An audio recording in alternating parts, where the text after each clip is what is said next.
Well, for all the single moms and dads out there, I really want to encourage you. My parents got divorced when I was in high school.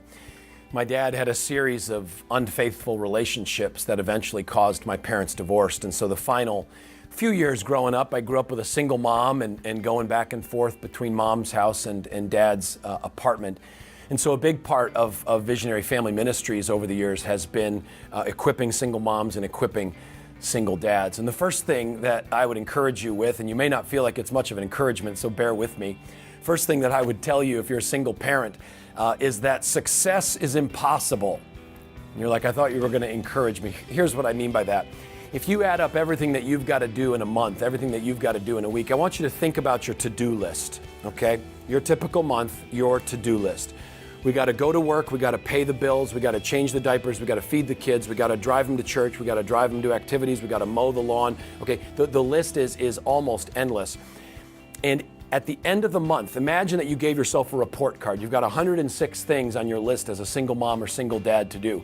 When you get to the end of that month, you are not going to go through those 106 things and give yourself A+, A+, A+, A+. It's just not going to happen, because the list is too long for any one person to do.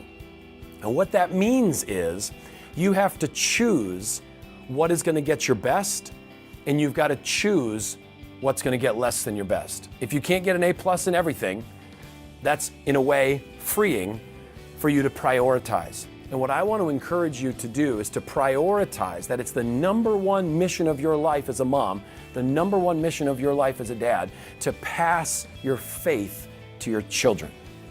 You may not have the cleanest apartment, but you're reading the Bible every day with your son. You may not be getting the promotions at work because you can't put in the overtime, but you're praying faithfully with your daughter.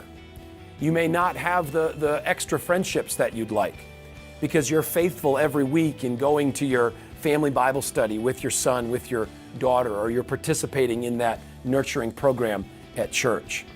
That you make it, you say, the number one mission of my life. You lock yourself in a room with Deuteronomy chapter 6. Love the Lord your God with all your heart, with all your soul, with all your strength. These commands I give today are to be upon your hearts. Now God gives you a mission. Mission number one for the believer: impress them on your children.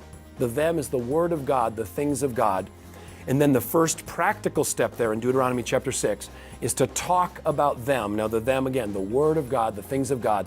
Talk about the Word of God with your children when you sit at home. So out of all the things that you've got to do, out of all the things that are putting pressure on you, my encouragement to you, my blessing to you, is to make family worship, these few moments of your day of family prayer and family Bible reading, your number one priority. Because you understand that your most important mission in the world is to impress the hearts of these kids with a love for God, to equip them then to make a difference in this world for Christ and for His kingdom. And then more than anything else, what we want at the end of the day, by God's grace, is we want to get safely home to heaven together.